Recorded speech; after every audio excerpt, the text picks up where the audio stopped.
नमस्कार, स्वागत है आपका महर्षि गौतम सीनियर सेकेंडरी विद्यालय के डिजिटल मंच पर। आज मैं आपके सामने कक्षा 9 व 10 के अंतर्गत हिंदी विषय में प्रकरण है अपना क्रिया व उसके भेद। क्रिया व उसके भेद के बारे में आज जानकारी हम प्राप्त करेंगे। देखिए, क्रिया होती क्या है सबसे पहले तो, यानी कि जहाँ पर काम के होने का क्या हो, बोध हो, तो वह क्या कहलाती है, क्रिया कहलाती है। जिसके अंतर्गत ये पता चले कि काम हो रहा है, किस प्रकार से हो रहा है, उसकी स्थिति के बारे में पता चले, तो वह क्या कहलाता है, क्रिया के अंतर्गत आता है। तो चलिए सबसे पहले हम क्रिया के बारे में जानते हैं। क्या होती है क्रिया? परिभाषा इसकी परिभाषा बनती है अपने कि कार्य को करना क्या कहलाती है, क्रिया कहलाती है। ये तो होगी संक्षिप्त बात, छोटी बात हो गई है कि क्या होती है क्रिया। कार्य को करना ही क्या होता है, क्रिया होता है। अब इसमें हम लिखते हैं जिस शब्दों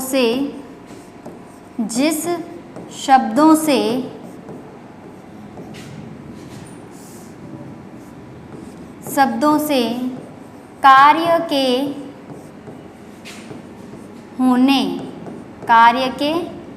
होने, ठीक है। और दूसरा क्या हो जाएगा, स्थिति। दूसरे क्या हो जाती है, स्थिति, यानी कि कैसी स्थिति में, किस प्रकार से स्थिति का बोध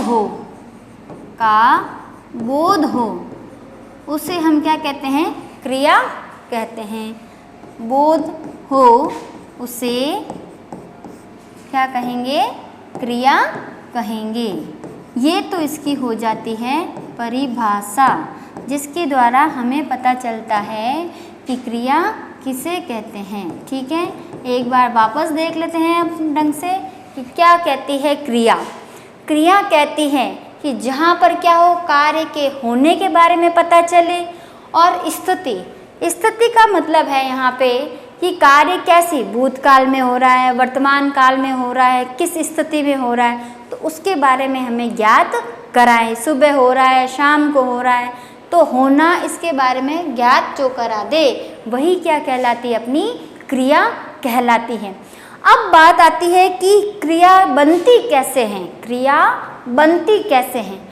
हम लोगों ने एक विषय और पढ़ते हैं इसी में, संस्कृत विषय। क्या पढ़ते हैं, संस्कृत विषय। संस्कृत विषय में आप लोगों ने एक शब्द सुना होगा, वह कौन सा है, धातु। क्या होता है, धातु। सुना होगा ना, धातु रूप होते हैं अपने पढ़ के, लिख के, है ना, हंस के।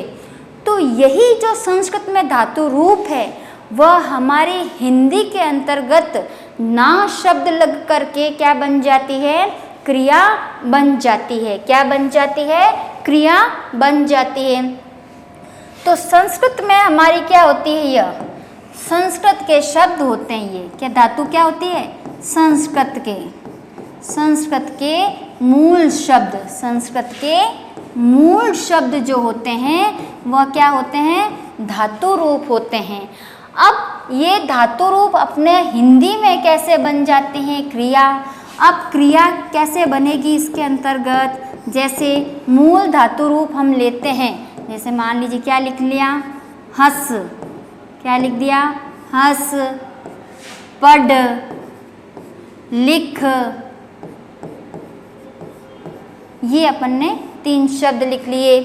अब ये तो क्या है, सारे संस्कृत के धातु रूपों का मूल रूप है। ठीक है, इन मूल रूपों के अंत में अगर हमने क्या जोड़ दिया, ना जोड़ दिया। क्या जोड़ दिया, ना जोड़ दिया, तो क्या बन जाती है, क्रिया बन जाती है। क्या बन जाती है, क्रिया बन जाती है। ये देखिए क्या लिखा हुआ है, हंस, पढ़ और लिख, चर, है ना। तो ये जो शब्द है, ये तो है मूल धातु, यानी कि संस्कृत के रूप आ जाते हैं। लेकिन अगर यहीं पर प्रत्यय रूपी ना जुड़ जाता है, क्या, प्रत्यय रूपी ना जुड़ जाता है, तो वह क्या बन जाता है, क्रिया बन जाती है। क्या बन जाती है, क्रिया बन जाती है। तो यहाँ पर कौन सा हो जाता है, यानी कि किसी भी धातु के अंत में, किसी भी धातु के अंत में ना या कर या अन्य प्रत्यय जुड़ करके बनते हैं तो वो क्या हो जाते हैं, क्रिया का रूप धारण कर लेते हैं। किसका रूप धारण कर लेते हैं, क्रिया का रूप धारण कर लेते हैं। तो चलिए इसको लिख लेते हैं। हिंदी में मूल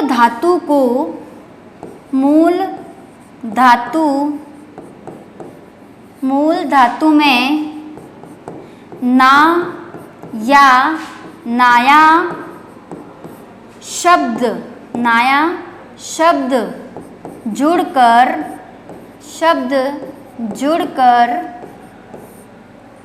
क्रिया का रूप, किसका रूप, क्रिया का रूप ले लेते हैं। तो ये बात हमें समझ में आ गई होगी कि जहाँ पर क्या हो जाए, ना या ये आया शब्द जुड़ जाता है, प्रत्यय जुड़ जाता है, तब वह मूल धातु किसका रूप ले लेती है, क्रिया का रूप ले लेती है। एक उदाहरण देख लेते हैं इसी के मध्य। राम पुस्तक पढ़ता है, सीता चित्र बनाती है,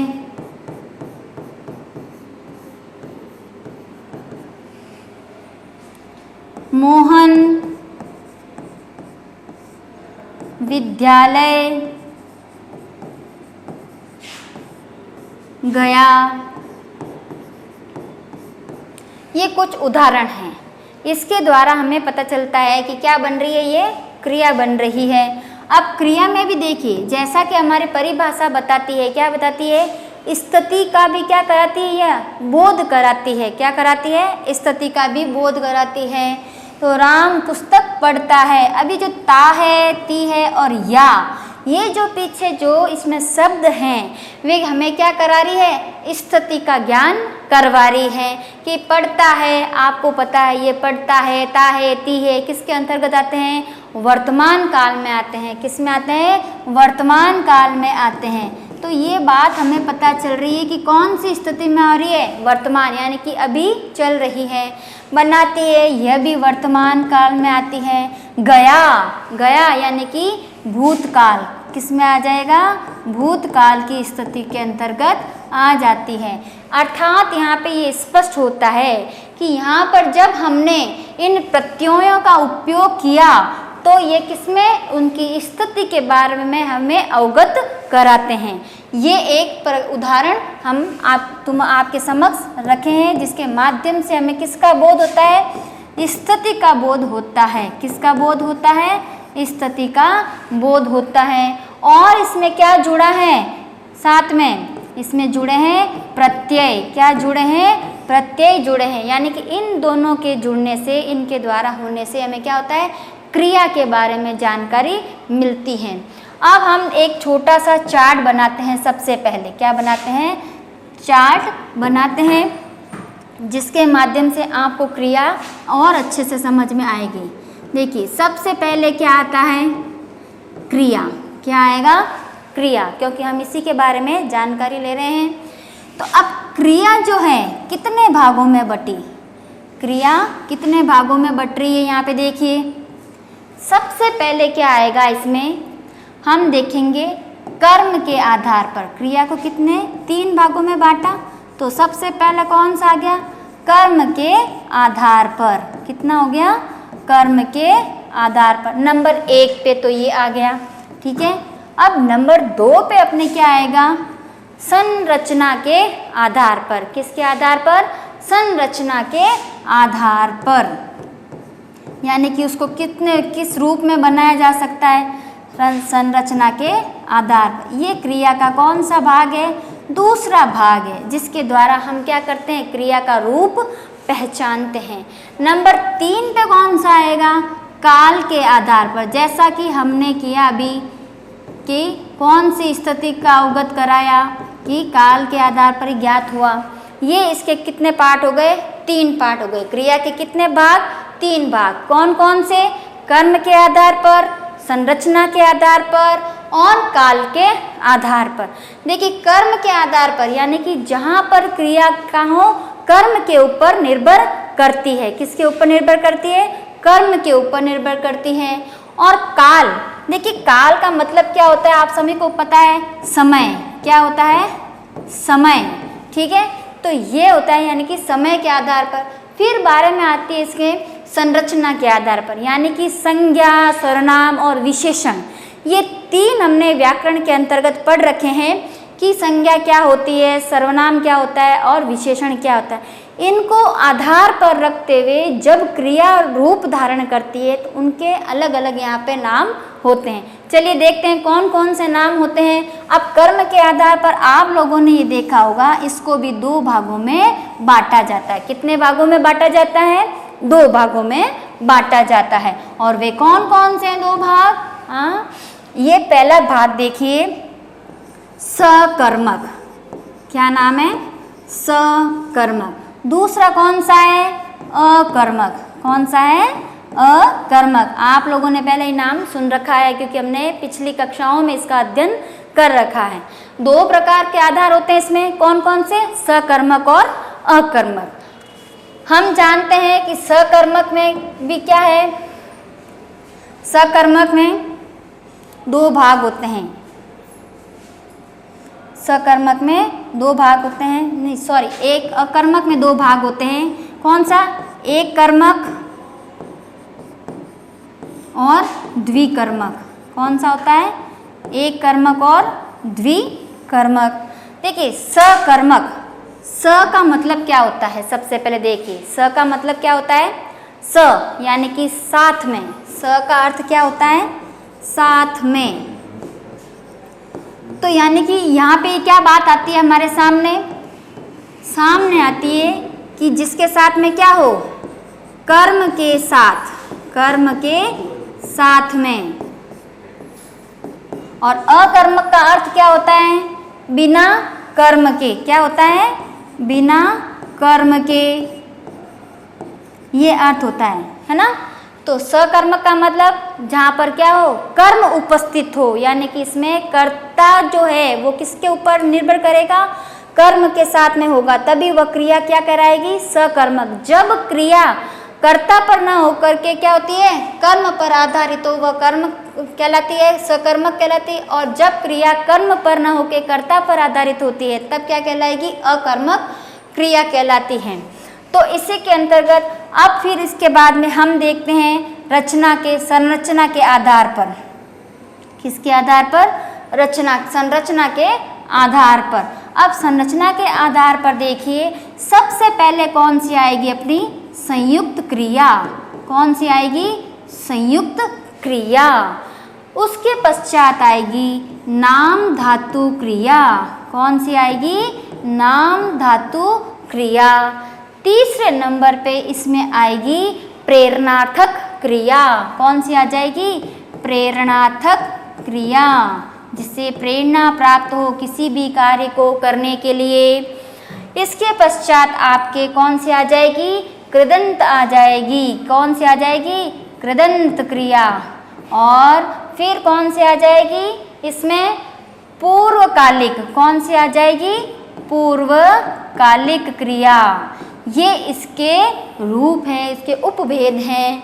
ठीक है, अब हम काल के आधार पर आते हैं। काल के आधार पर हम सभी जानते हैं काल तीन प्रकार के होते हैं। कितने प्रकार के होते हैं? तीन प्रकार के होते हैं। तो काल के आधार पर जब हम करते हैं तो सबसे पहले भूतकाल। सबसे पहले भूतकाल। कौन सा आएगा? भूतकाल। और नंबर दो पे क्या आएगा? इसमें नंबर दो पे आएगा आपके वर्तमान काल। क्या आ जाएगा? वर्तमान काल। और तीसरा कौन सा आ जाएगा? भविष्य काल। कौन सा आ जाएगा? भविष्य काल। ये आपके समक्ष आपने आज देख रहे हो कि मैंने प्रस्तुत किया है क्रिया व उसके भेदों के बारे में। कितने भेद? पहले 1 2 3। कितने भेद? 3 भेद होते हैं। इन तीनों भेदों के उपभेद होते हैं। कितने? देखिए पहला कौन सा है? कर्म के आधार पर। दूसरा कौन सा है? संरचना के आधार पर। तीसरा कौन सा है? काल के आधार पर। तो 3 भेद है, इन तीनों के भी क्या हो रहे हैं, उपभेद हो रहे हैं। कर्म के आधार पर कितने भेद, 2 भेद। कौन से भेद, 2 भेद हैं। कौन कौन से, सकर्मक और अकर्मक, सकर्मक और अकर्मक। और संरचना के आधार पर कितने भेद हैं, 5 भेद हैं। कितने भेद हैं, 5 भेद हैं। कौन कौन से, संयुक्त क्रिया, नाम धातु क्रिया, प्रेरणार्थक क्रिया, कृदंत क्रिया और पूर्वकालिक क्रिया। काल के आधार पर कितने भेद हैं, 3 भेद हैं। कौन कौन से, भूतकाल, वर्तमान काल, भविष्य काल।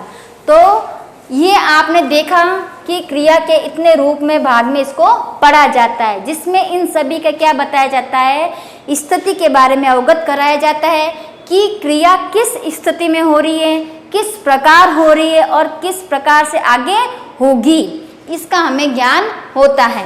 तो चलिए आज हम सबसे पहले क्या करेंगे, कर्म के आधार पर क्रिया का अध्ययन करेंगे। तो सबसे पहला भाग क्रिया का कौन सा, कर्म के आधार पर। तो देखिए कर्म क्या होता है। कर्म सबसे पहले आप देखिए, किसी भी कार्य को करने के लिए हमारे पास एक क्या होना जरूरी है, उद्देश्य होना जरूरी है। बिना उद्देश्य के कोई भी कार्य नहीं किया जा सकता है। यानी जैसे कोई भी हम बाहर जाते हैं तो बाहर क्यों जा रहे हैं, कोई कारण होगा, उस कारण को लेकर के ही हमारी क्या होती है, स्थिति आगे निश्चित होती है। तो कर्म के आधार पर, है ना। तो सबसे पहले कर्म के आधार पर लिख लेते हैं यहाँ पर, जहाँ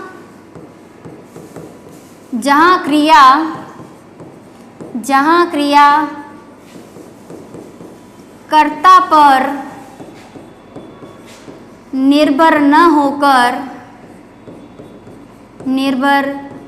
होकर किस पर निर्भर करती है, कर्म पर निर्भर करती है। किस पर करती है, कर्म पर आधारित हो या निर्भर हो, आधारित हो तो वह क्रिया क्या कहलाती है, तो वह क्रिया कौन सी कहलाती है, कर्म वाली क्रिया कहलाती है, कर्मक क्रिया कहलाती है। तो वह क्रिया कर्मक क्रिया कहलाती है,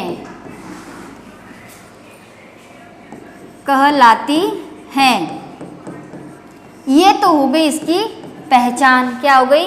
अब आप कहेंगे कि मैडम आपने यहाँ पर कर्मक क्यों लिखा है। देखिए जब हम लिखते हैं सकर्मक और अकर्मक, अर्थात उसे हम क्या कहेंगे, कर्मक क्रिया में ही होता है। ठीक है।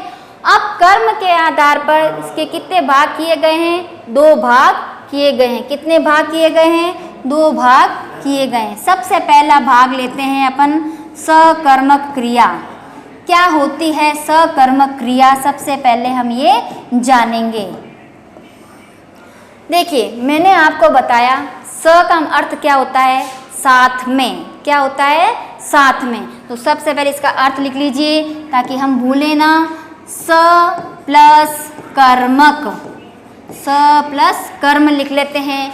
अर्थात क्या हो जाएगा, स का मतलब क्या है, साथ में। क्या है, साथ में।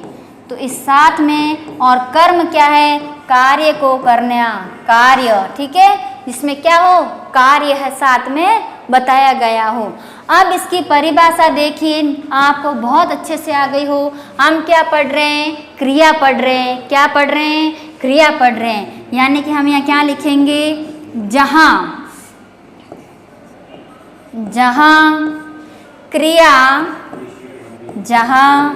क्रिया। अब देखिए काम को करने वाला व्यक्ति कौन होता है, कर्ता होता है। कौन होता है, कर्ता होता है। जहाँ क्रिया कर्ता पर आधारित या निर्भर लिख लेते, चलिए ये अच्छा रहेगा। निर्भर न होकर किसी कर्म पर आधारित हो, कर्म पर आधारित हो, तो वह क्या कहलाएगी, सकर्मक क्रिया कहलाएगी। तो वह सकर्मक कैसी क्रिया? सकर्मक क्रिया कहलाती है। ठीक है, ये इसकी क्या हो गई? परिभाषा हो गई, जिसके माध्यम से हमने जाना कि क्या है, क्रिया किस पर निर्भर कर रही है? कर्म पर निर्भर कर रही है। अर्थात हमारे एक बात और कौन सी समझ में आई, यानी कि कर्ता में पहले क्या हो, यहाँ पर कर्ता से पहले क्या होगी? इसमें पूरक, कर्म पूरक होगा, कर्म पूरक होगा। यही इसकी सबसे बड़ी परिभाषा कहलाती है। तो यहाँ पर क्या कहलाई? देखिए, कर्ता, किसी भी काम को करने के लिए हमें किसकी आवश्यकता होती है? कर्ता की आवश्यकता होती है। ये तो इसके अंतर्गत आती है। फिर जहाँ पर कोई कार्य जो है कर्ता पर निर्भर न होकर के किस पे होगा? हमारे कर्म पर होगा। क्योंकि हमने शुरू में ही देखा, जहाँ पर क्या हो, कर्म, कार्य के साथ में कोई साथ में कर्म हो, तभी तो वो क्या होगी? क्रिया पूर्ण कहलाएगी। ये जो है वो क्या है? क्रिया के रूप में हम इसको मान रहे हैं, क्रिया के रूप में इसको मान रहे हैं। तो ये क्या कहलाएगी? सकर्मक क्रिया कहलाएगी। उदाहरण देख लेते हैं हम इसके एक, जैसे उदाहरण के रूप में हम लिखते हैं, बच्चा क्रिकेट खेल रहा है। बच्चा क्रिकेट खेल रहा है। ठीक है, इसके पश्चात एक और उदाहरण देख लेते हैं हम, सीता खाना बनाती है। सीता खाना बनाती है। और एक और देख लेते हैं, जिसके अंतर्गत ये आएगा कि राम बाजार जाता है। राम बाजार जाता है। ये आपके समक्ष मैंने 3 उदाहरण प्रस्तुत किए हैं। ये किसके उदाहरण हैं? सकर्मक के उदाहरण हैं। कैसे पता चलता है? एक नोट लिख लीजिए इसी में कि किस प्रकार पता चलता है। नोट में लिखिए क्या होता है, जहाँ पर क्या,